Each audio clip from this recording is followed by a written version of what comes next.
Check 1, 2.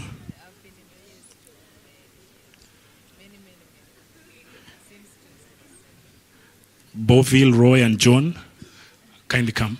We may not have any other time, so let's use this time as we put the whole in order. So kindly proceed.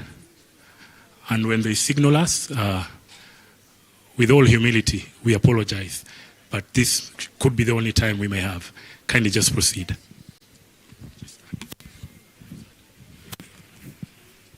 Good afternoon. Good afternoon.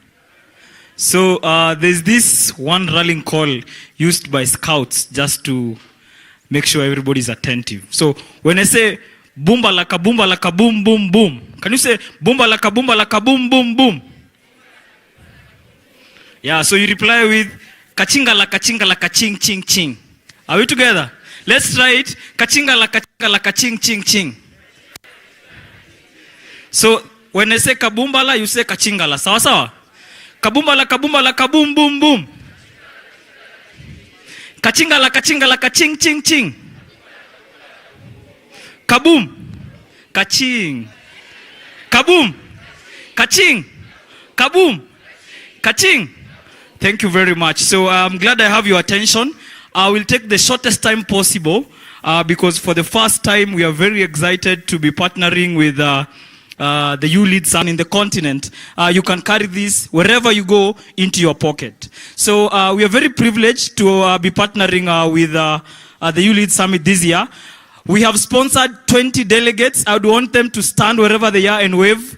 Our delegates kindly from Uraia Trust.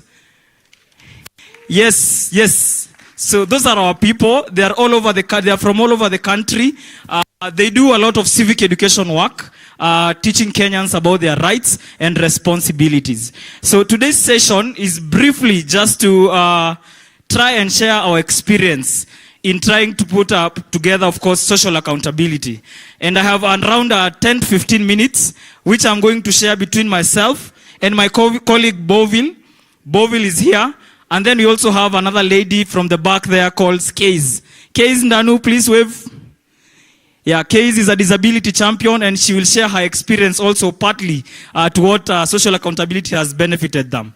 So very briefly, social accountability is the obligation by the power holders to take account and to be answerable for their actions, because of course duty bearers are the ones that are managing public resources, and it is a right of every citizen to know or to be able to demand for answers and explanations, including justification for actions from the duty bearers. So principally that is what we do, and we are very, very proud to be receiving a lot of our support from Danida and through the Kenyan embassy of the Royal Kenyan Embassy of Denmark, which is represented here. So in our approach, we utilize a number of civic social accountability approaches.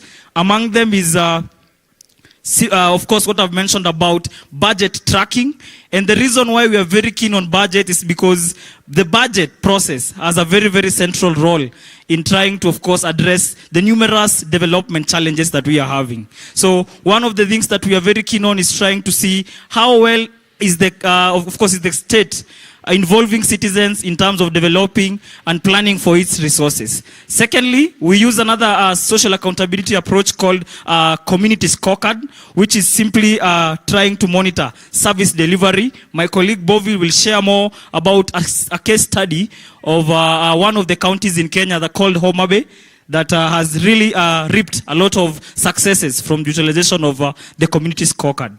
Another one, of course, we use is social audit and public accountability, public expenditure tracking, which are all compounded within, of course, part of our approach as Uraia Trust. So at this juncture, before I proceed and speak towards why it's important, why young people need to be involved in social accountability, allow me to usher in Boville to share his experience in working on social accountability as a young man, and of course being part of the sponsored delegates by Uraia Trust and the Royal Danish Embassy to the YouLead Summit. Wapi makofi ya Boville tafadhali. Good afternoon. How was lunch? How was lunch? The people from DRC Congo. How was lunch?